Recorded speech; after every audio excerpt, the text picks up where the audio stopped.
um tipo de motor que equipava muitos aviões da Segunda Guerra Mundial, o motor radial. Se você entrar num hangar que tem aviões com esse tipo de motor, você vai notar uma coisa. Embaixo dele tem algo para receber o óleo.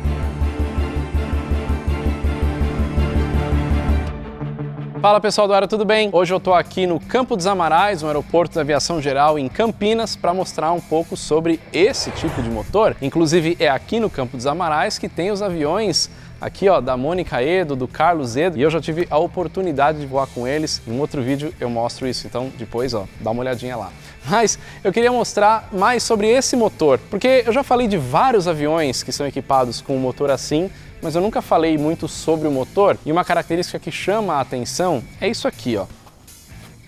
Esse tipo de motor pinga óleo. E tem gente que entra num hangar como esse, vê o chão sujo de óleo, ou uma bandeja embaixo, ou isso daqui, e fala, mas como assim esse motor tá pingando óleo? Pode pingar óleo nesse motor? No caso do motor radial, sim, ele pinga óleo.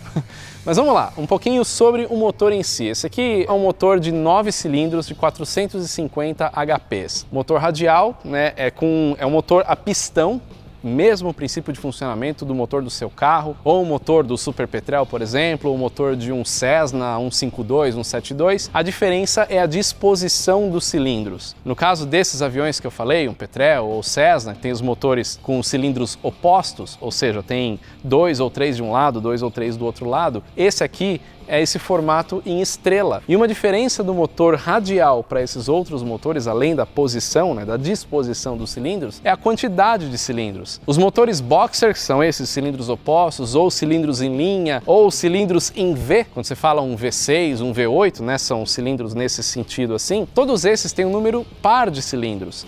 O radial tem um número ímpar, então no caso aqui são 9 cilindros. A gente vê esse tipo de motor, motores menores de 7 cilindros, 5 cilindros também. Basicamente como é que funciona, né? Todos esses cilindros estão conectados, né? A biela deles estão conectados direto no eixo do motor, aqui, né, onde está a hélice, e aí tem uma biela mestra, né, que é a biela principal. Os cilindros eles não vão todos entrarem e saírem, não, eles vão trabalhando de forma sincronizada, tudo conectado no mesmo eixo, enquanto um está subindo, o outro está começando a descer, o outro está lá embaixo, enfim, exatamente como funciona qualquer outro motor com outra disposição de cilindros.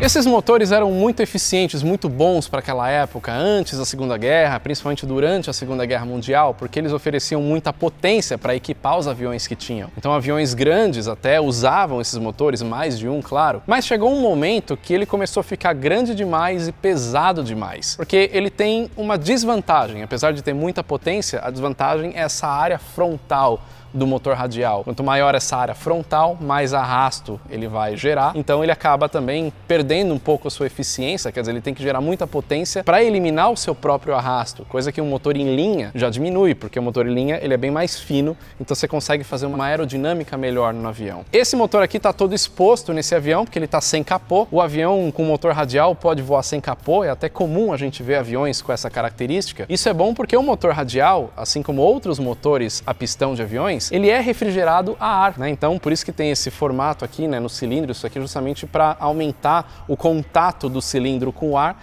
e isso daqui ser refrigerado. Nota que ele tem também um ângulo, né? Ele não é exatamente reto, ele é um pouco inclinado. Isso tem uma razão e ajuda no que eu quero falar do óleo. Antes de falar um pouco mais sobre o motor, vou falar aqui desse óleo. O que acontece? Quando você entrar num hangar cheio de aviões como esse, com motores radiais, vai ter óleo embaixo. Se eu não colocar nada para drenar esse óleo, vai pingar no chão. Então, é normal ver uma bandeja embaixo. Não é que o avião está quebrado ou que o motor está ruim, está vazando óleo. Não, o motor foi feito para fazer isso. Por quê?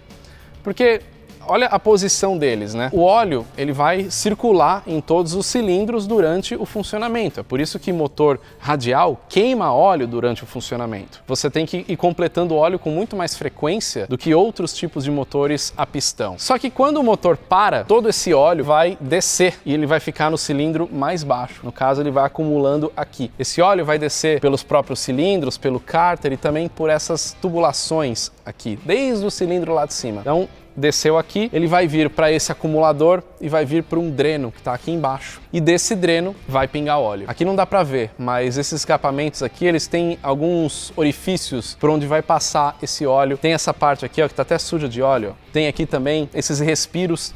Por onde esse óleo encontrar um caminho, ele vai pingar. Então já tem esse dreno específico para isso, vai pingar por aqui, mas mesmo assim dá para ver, ó, tem alguns outros pinguinhos normal desse tipo de motor. Aqui tem essa mangueira, e isso aqui não é uma gambiarra não, essa mangueira ela é homologada, ela é feita para estar aqui, porque o que acontece? Quando você pinga óleo numa bandeja aberta e ela fica exposta, esse óleo está perdido, isso aí está contaminado, porque vai cair impureza em cima, você não vai pegar esse óleo de volta e jogar no motor. Então, eles resolveram colocar esse recipiente, esse galãozinho, para o óleo escorrer por essa mangueira, ser armazenado aqui, e aí todo o óleo que escorrer ele pode ser colocado de volta no motor quando esse avião for acionar novamente. Então o óleo está protegido aqui.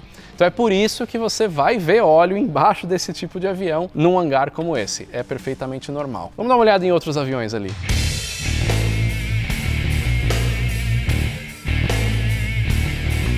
Um avião muito famoso que usa motor radial, o T6. Então, ó, esse no caso, diferente daquele que a gente viu, ele tá carenado. O motor tá todo aqui dentro, mas sempre com essa área aberta, justamente para o ar passar aqui e refrigerar o motor todo, todos os cilindros. E aqui também tem, ó, a mangueirinha pingando óleo no recipiente. Uma coisa muito importante que o piloto desse tipo de avião precisa fazer é retornar todo o óleo para os cilindros. Por quê?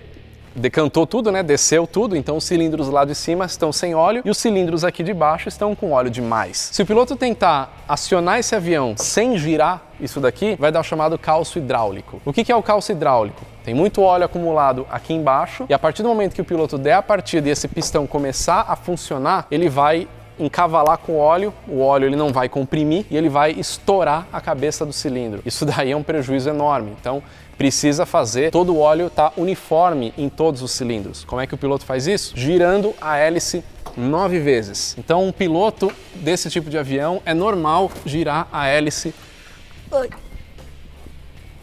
9 vezes em um exercício, viu? Enfim, quando ele termina de fazer isso, ele checa o nível de óleo, vê se precisa completar o nível, então ele pode pegar esse óleo que desceu, pôr de volta, às vezes porque queimou óleo durante o voo, ele tem que colocar óleo novo, então tudo isso faz parte do pré-voo desse tipo de avião.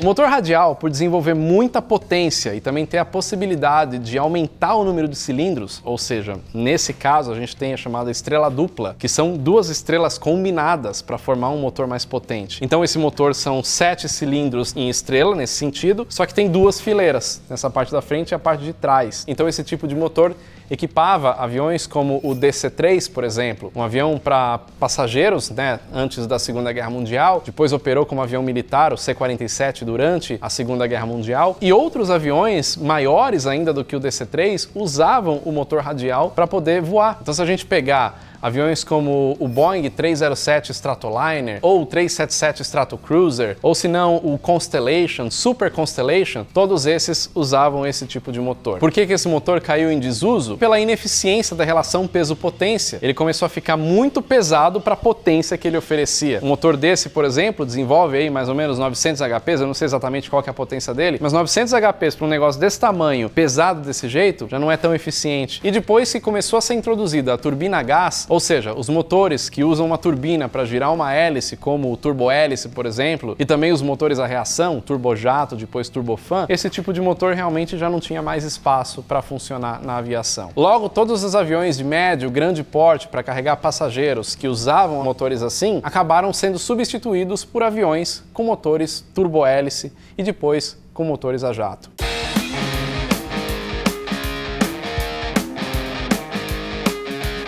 Esse avião tem a bandeja, diferente daqueles que tem aquele recipiente. Então, normal, né? Fica tudo sujo de óleo que está pingando no motor. Esse aqui é um HU-16 Albatross. Ele não tem nenhum lugar para conectar aquela mangueira como nos outros, né? Então dá para ver aquela manchinha de óleo ali. Dá para ver por que esse óleo não é reutilizado no caso de bandeja. Ele fica aqui por um tempo, o avião fica parado no hangar por muitos dias, vai caindo impureza, vai caindo de tudo, então isso aqui tem que ser descartado. Então agora você sabe por que motores radiais têm uma bandeja embaixo cheia de óleo, você sabe agora por que pinga óleo desse motor e também como que funciona um motor radial. Espero que você tenha gostado do vídeo. Por eu ter vindo até aqui mostrar esses aviões clássicos de perto com motor radial, vale pelo menos o seu like. E não esquece de se inscrever no canal se você ainda não é inscrito. Deixa um comentário pra gente. Lembrando, Loja do Aero, o link tá aqui embaixo na descrição. Lembra das camisetas da coleção Aviões Estranhos. Hoje eu tô com essa de um avião da Boeing que nunca chegou a existir. Essa e mais 4 estampas, edição limitada. Então, isso significa que a hora que acabar o estoque a gente não vai repor. Se você quiser garantir a sua camiseta, vai lá na loja, beleza? É isso aí, valeu! Até o próximo vídeo.